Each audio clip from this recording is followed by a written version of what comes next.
Welcome to the Red Wire series by Vodafone Business. My name's Taryn Williams, and we're joined here today by a panel of experts to tackle some of the common problems faced by small business owners. Today, I'm joined by Scott Glasson, co-founder of Cali Press, Alison Morgan, founder of Relauncher, and Richie Harkham, entrepreneur and founder of Harkham Wines. Thanks so much for joining us today. Thanks, Darren. Thank you. Thanks, Darren. Thank you. So, Alison, what are some of the common challenges that businesses come to see you for when they're coming in for coaching? A lot of people feel overwhelmed and have too many ideas and are also time poor. So those three things fall together. But also people are really good at what they do, but quite often they're just really unsure where to start when it comes to growing a business and marketing a business. Absolutely. I think some of the most common pain points, especially in small businesses. And Scott, something that I wanted to cover with you is around strategy setting in the business. Do you set a 3-month, 6-month, 12-month, even 5-year strategy in the business? And how do you go about setting that with the team and then getting buy-in from them as well? Yeah, I think as a founder, you've probably got the big picture ingrained in the back of your brain about where you want to take your business. And you certainly want your team to understand that level of, not understand it, but just know that there is an end game that you're chasing. But I think at a more macro level, yeah, there's definitely, some very specific things that we do yearly, daily, weekly, whatever it may be. I think if we start at the top, we'd set what we call like our annual operating plan, which really details what we want to achieve in a year. And we put that on paper. We really spend some time. That's days and days of work where you're just big picture thinking, and all the way down to some of the smaller details. So that may be around how many sites do you want to open, what do you want to do around your people and culture strategy, what financial targets do you want to hit. There's all those kind of things in there that you need to consider. How do you be better in the community?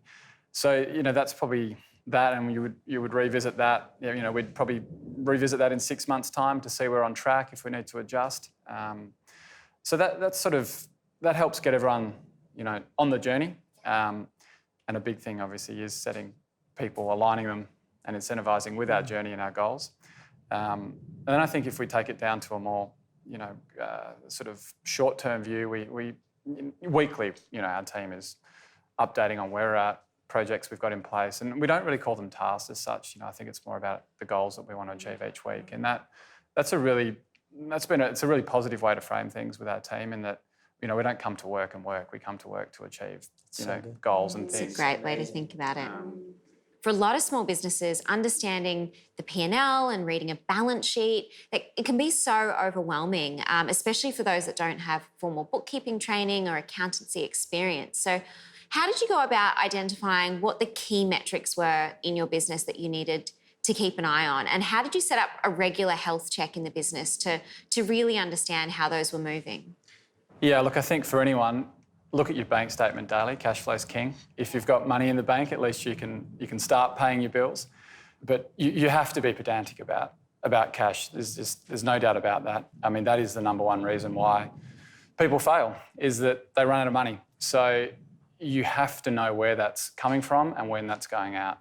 But I think in terms of really, what metrics do you need to set up, every business is different, but know exactly what your business needs to focus on. So, look, my business is very specific. We're in the retail business. So there's probably 3 very key metrics that we would look at on a daily basis, and it's our sales. So we set budgets on those.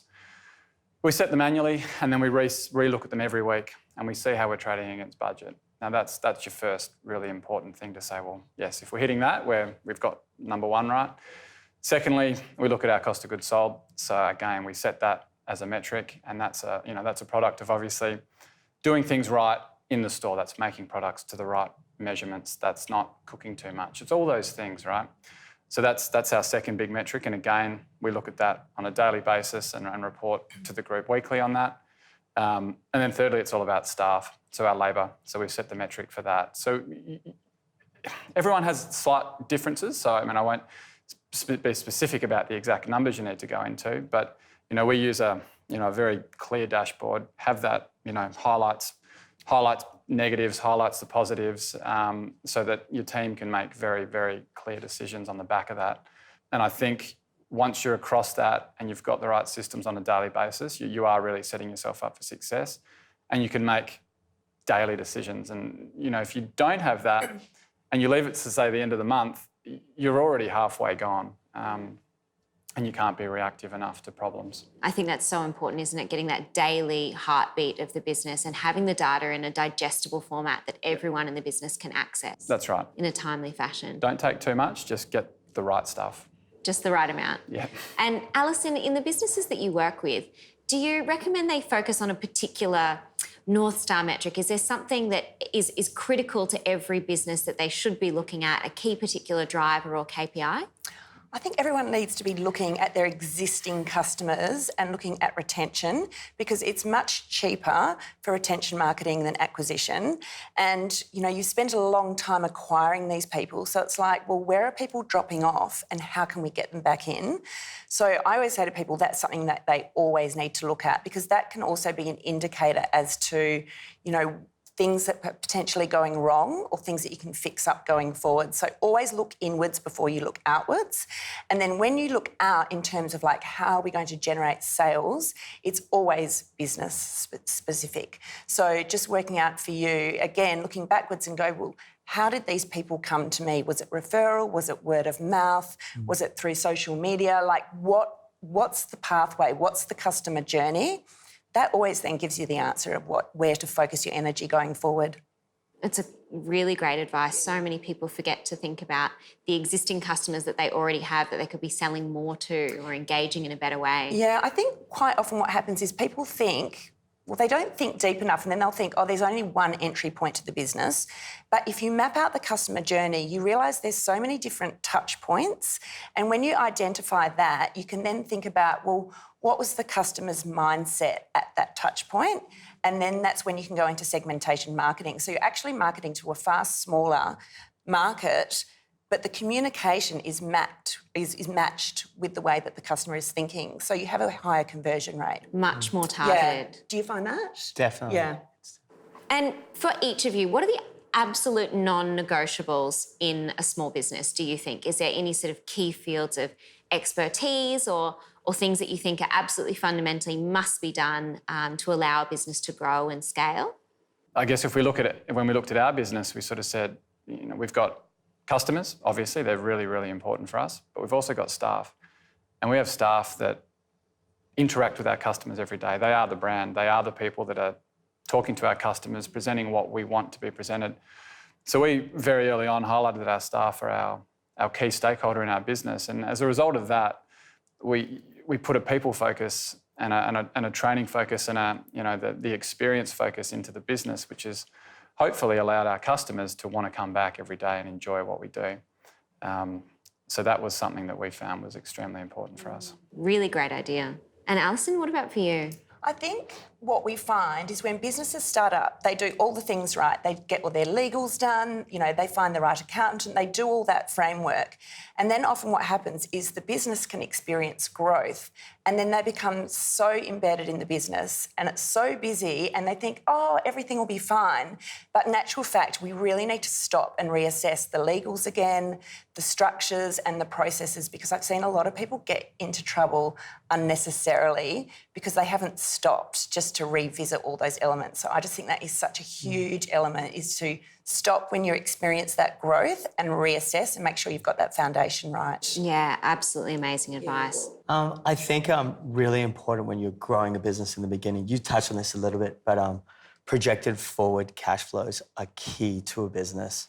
In my businesses, I have 12-week forward cash flows, which every week will change, will show us the forward cash position. Otherwise, how do you know what money has to go out and come in? And it's the most important part for steering a business, in my view.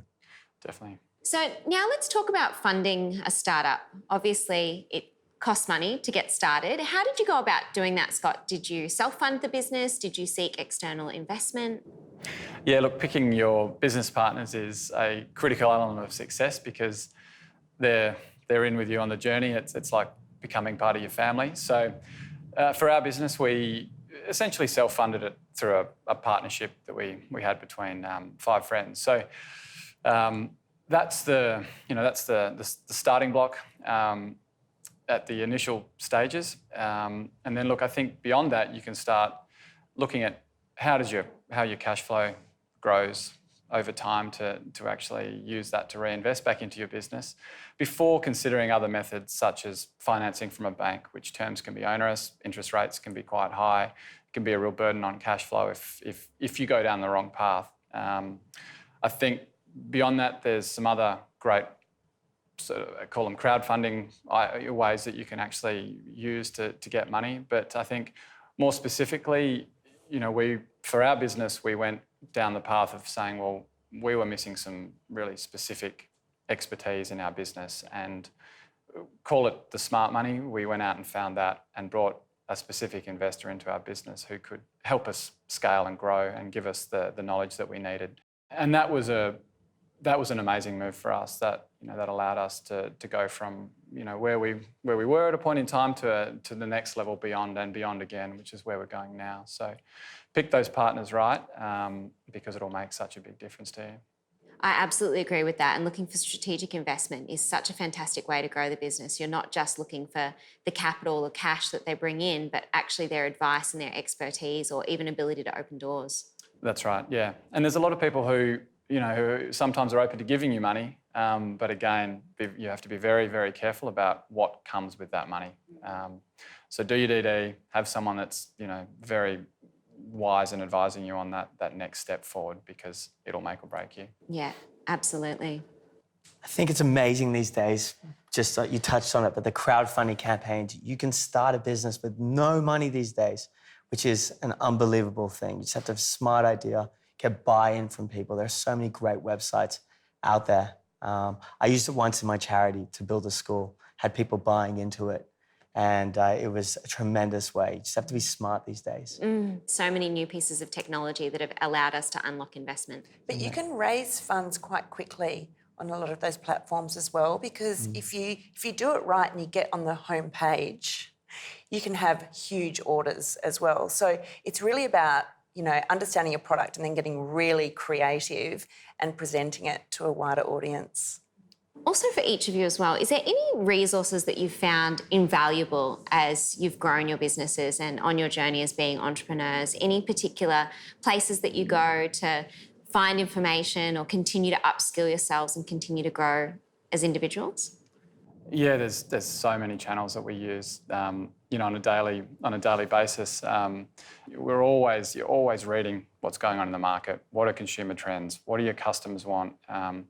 Keep on top of every single podcast you can that's talking about anything that's happening in the industry. I mean, that's just invaluable. Put it on in the car. Just put it on for 20 minutes. Get a book, read a chapter at night.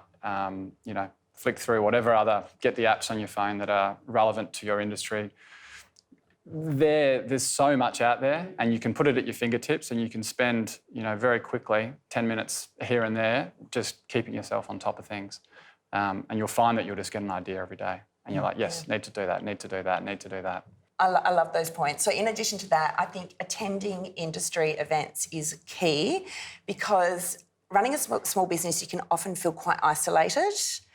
And if things are not going right, you can often think it's only you that it's happening to, which in actual fact is not the case. So seeking out industry events is absolutely key.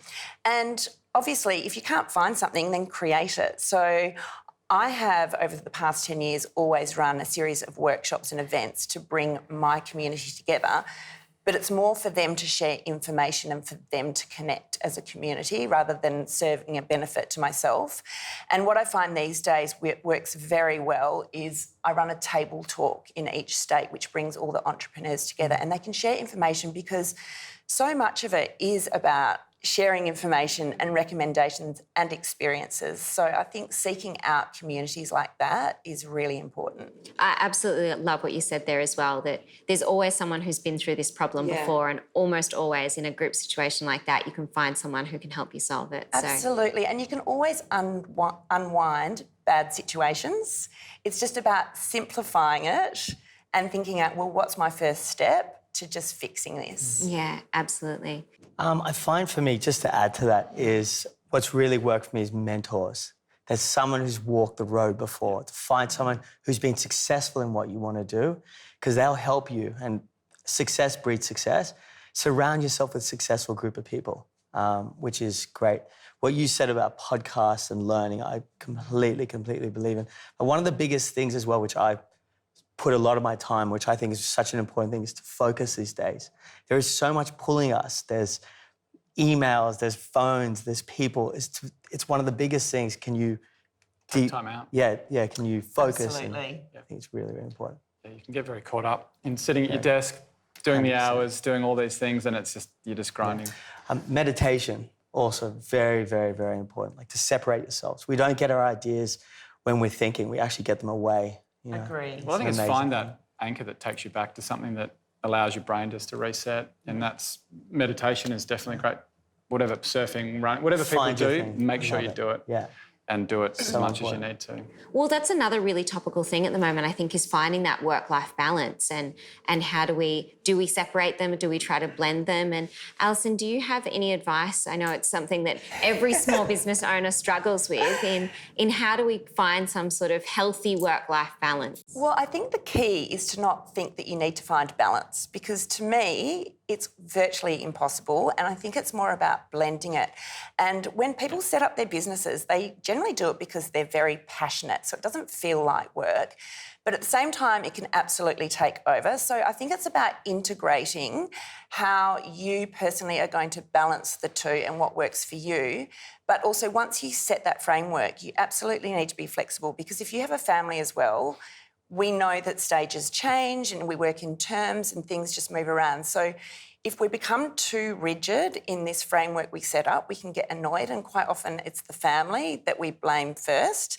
So just integrating it and then being flexible is really important. But I'm a really big believer that starting off your day right makes all the difference. I agree. Yeah. I think it's also important to note that you don't start a business so that you work 24 hours a day. That's You're right. starting your own business to have some other things in life that you can potentially enjoy that, go outside of having to work the standard 5 days a week, 8-hour days. So that's something really important to hold in the back of your mind, I think. It's so hard in the beginning. When you're starting out and you have a small business, it's so tough, right?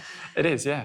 Absolutely. And that's something I wanted to talk to you about, Richie, as well, is going from that early hustle and being the one-man band and then going through all of the growth phases that you've been through. Has there been particular growth points that have presented challenges? And were there practical things that you put in place, like procedures or policies to help you get through each of those growth pain points? Yep. So growing is a bit scary, as you know, and it can also be risky if you grow too quickly. I'll give you an example. In one of my businesses, we undertook rapid growth in a very short period of time, and we responded by putting on more people. So we doubled the amount of business and we doubled the amount of people, and it was the biggest mistake that we ever made. What we should have done is spent the time and money to implement processes to automate the functions of the workforce, right? So my tip is for that is the faster that you can automate, put in systems and processes, the faster you're going to be able to grow a business. I think that's amazing advice. And I think as a small business owner, you feel like the time it's going to take you to sit down and map out those systems and processes, at the time you think, I just can't afford to do this. I can't afford to take the time out to, go and scope the software or whatever it might be. But in the long run, you're absolutely right. It saves so much money. Saves so much time and money and also cost to the business. So absolutely fantastic piece of advice. And I think when you're starting out as a small business owner, you really are wearing all the hats. I mean, I remember being the bookkeeper, customer service, head of sales. You're really trying to do so many things. So, Scott, how do you know when it is time to make that first hire, and how do you go about that?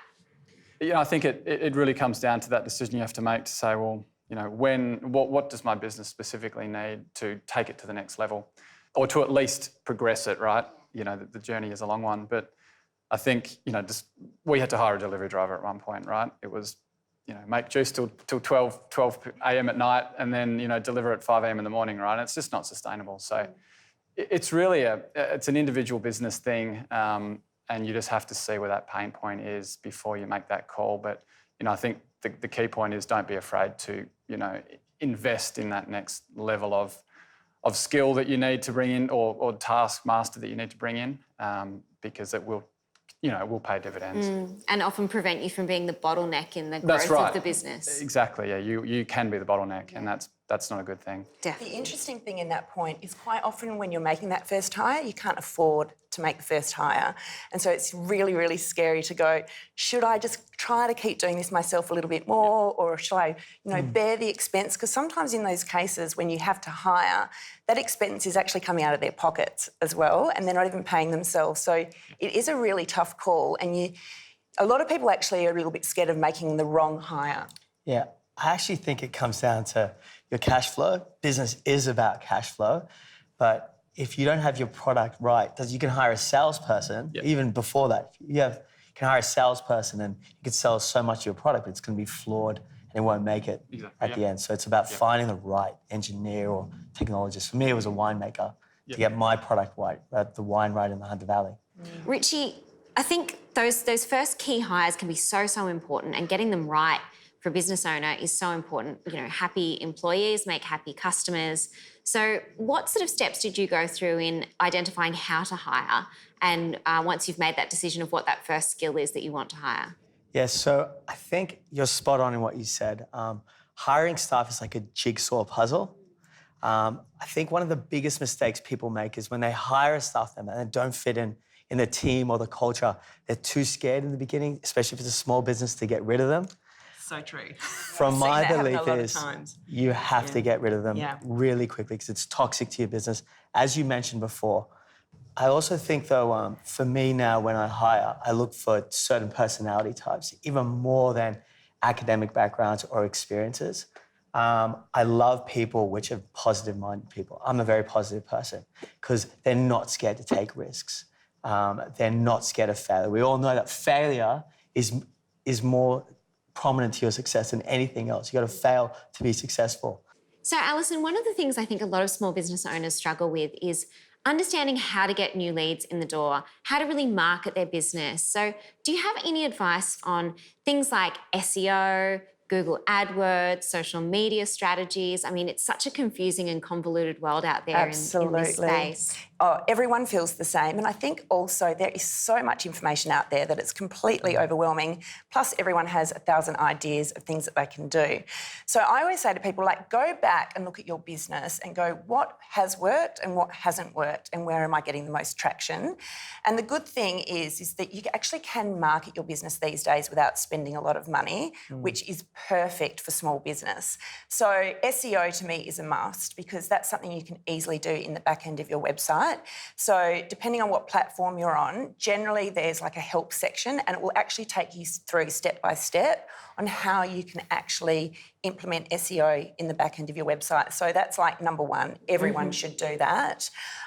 In particular, before you actually do that, a really good step to do is to literally sit down in front of the computer, open up Google, and just start typing with the mindset of your customer, and naturally all these key phrases and keywords will come out. And whereas if you just sat down with a pen and paper, the phrases wouldn't come. So you really need to think in the mindset of your customer and then create this list. And once you have that, then that really is the solution for creating all the SEO in the back end of your website. I want to take some notes here. Yeah. Another thing you can do, which is really great, is basically content marketing. And this is why so many people have blogs on their websites these days, because if the website just goes live and you never touch it again, or you don't touch it for a month, Google just thinks, oh, that business isn't in operation. So spiders don't come and crawl your site.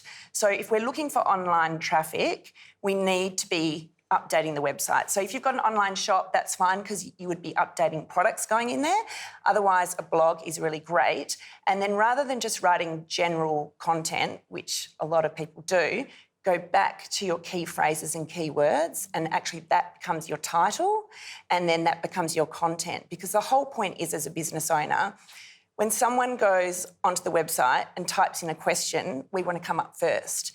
If they know our business, they're going to type us and we're going to come up anyway, but we want to get all the people that don't know us. So if we're creating content around the questions that they're asking, we've got a much better chance of coming up. So in an ideal world, and an ideal world, because a lot of people don't have time to do this, but you'd be doing that about 3 times a week. And when I first started my business, I did that for 3 years because I was like, I know this is going to be a long road, but I just need to create the online footprint without it costing me money. So as a result, now I'm on page 1, which is great. Amazing. Yeah, so they're all free things that you can do around SEO. And then when it comes to social media, I think number 1 is don't compare yourself to other people, because there's a lot of established businesses out there. But also just working out where is your target audience. So quite often, like, the mummy target audience is actually on Facebook. I've got a lot of clients where Facebook is huge for them. And the way that they've grown their Facebook audience is very much through creating a community, because the mothers talk and the mothers refer, and it's a really great way to start a conversation. And the other way that a lot of actually location-based businesses can grow is by finding out local Facebook groups and becoming a member in there. I've got clients that have driven a lot of business just by being in these groups. So they're not necessarily selling their product, because none of us like to sell, but they're providing answers to questions from the community, and it just helps spread the conversation. And then with Instagram, I personally find that the reach and the exposure is just not what it was. Like, even when I look at my algorithms in the last 2 weeks, I'm like, what's going on? You know, I'm feeling very hidden in there. So it's so hashtag driven, as you would know. And what I find is a lot of people, the hashtags that they're using are way too broad. So as a result, they're in the hashtags, which have more than 200,000 images in there, which means they get lost, and they're probably marketing to people in America, and that's not necessarily their target audience. So using hashtags which are location specific is really helpful. And then when it comes to ads, it's an interesting one. It really, really is. The way that I do this with clients, because we're not a social media agency, so we do it very conservatively, and we test using $5 a day for 5 days. So it only ever costs $25 to test. And in that testing zone, you can work out over 3 test patterns. It's either the image isn't right, the landing page isn't right, the target audience isn't right. So you just slowly adjust each time, and then once you get it right, then you put money behind it. So it's a very conservative way, but it works. Start small and test and iterate. Yeah. What was I reading? I read somewhere a page in Vogue is like $100,000, a print page. And, you know, there's 3 billion users of social media out there. And you could do a $5 ad on Facebook and reach 1,000 people. I think the world is opened up to us right now. A lot of business owners go into a sense of overwhelm. I'm sure we've all been there. I know I personally have, where you almost can't see the forest for the trees, and you're so overwhelmed by all of the day-to-day things that you need to do in a business that you don't have time to stop and think about strategy. And do you have any advice for small business owners who might be in that position right now and feeling too overwhelmed? Where do they start? Where do they tackle these problems? That's a really good one, because it is such a hard thing to take time out when you're just running so hard trying to get to the end game. It's easy to sit back now and say, yes, you know, you need to take some time out, you know, go and have a retreat in the Hunter Valley and drink some nice wines with your team. But, you know, I would say you do have to dedicate the time. I mean, you have to organise yourself so that you can free it up. I mean, there's no other way to do it. If you don't, then you won't get the results. So it's a simple black and white equation of saying, put some time out for whatever time if it's 2 days, if it's 3 days, if it's a whole week, you just have to work out how to do that. Get your team structured so you hopefully can do that, and make it happen. Yeah, make it happen and prioritise it. Because it won't happen, because we all know that we can work continually. If you don't stop, it'll just keep coming at you. Absolutely. And I'm sure you see this all the time, Alison. All the time. But I think it's also good to just let yourself know it's okay to take a mental health day. Yeah. You know, even if it's half a day. The other week, oh my gosh, my brain was going to explode. There was so much going on, and I just thought, you know what? For us to move forward, I actually have to step away. And I booked in a massage on a Friday. I think it was like 11 o'clock, and I made sure I didn't work in the morning. So by the time I got back to my desk in the afternoon, it was like everything was feeling amazing. Like just creating that bit of space makes all the difference. Absolutely. So yeah, you just have to do it. Yeah, bite the bullet. I think, first of all, as a business owner and as an entrepreneur, you have to accept that you're going to wear many hats and it's going to get stressful at times, and it's okay. And it's important that everyone builds resilience. So it's a normal thing to feel like this. For me, the best things that I do is I like to try to be present in the moment. So when you start worrying and you're overwhelmed, you're not in the moment anymore and you start worrying. So again, meditation, I ask myself, what's the worst case scenario of what can happen? It's not the end of the world ever. And once you can get back to the moment, breathing helps, box breathing, 4 seconds in, 4 seconds out. Navy SEALs do it, amazing. Then I think the second thing that really helps me is prioritizing what I need to do, which is so important. What do I need to do right now? And then just focus on that one thing, one at a time, rather than 20 things, right? Get it down on paper, prioritise it, get it out of your head. 100%. Snackable tasks that you can actually digest and get through. So important. Absolutely agree with that. And if all else fails, chocolate and wine. Or juice. Harkham wines, it is. So to wrap up, Alison, I just wanted to ask you for 3 pieces of advice, your top tips for those small business owners today to go away that they could implement right now in their businesses to start maybe tackling some of these challenges that they've faced. Simplify. I think a lot of people overcomplicate and try to do too much too quickly. And if you simplify, often you'll get way more done. Also know that in terms of marketing, you don't have to have a massive budget. You just need to know where to focus your energy. So that is absolutely key. And start from within rather than looking outside. So look at past history of what has and hasn't worked. And sometimes things that haven't worked can easily be fixed. It can just be a tweak here and there. But most importantly, we always need to make sure that the product and the service is correct and priced correctly, because if not, nothing's going to work, no matter how much time and energy you put into it. That's such great advice, absolutely. Well, thank you all so much for joining us here today. I really appreciate all of your insights, and I know there's going to be so many key takeaways for our listeners. Thank you. Thanks, Taryn. Thank you. Thank you.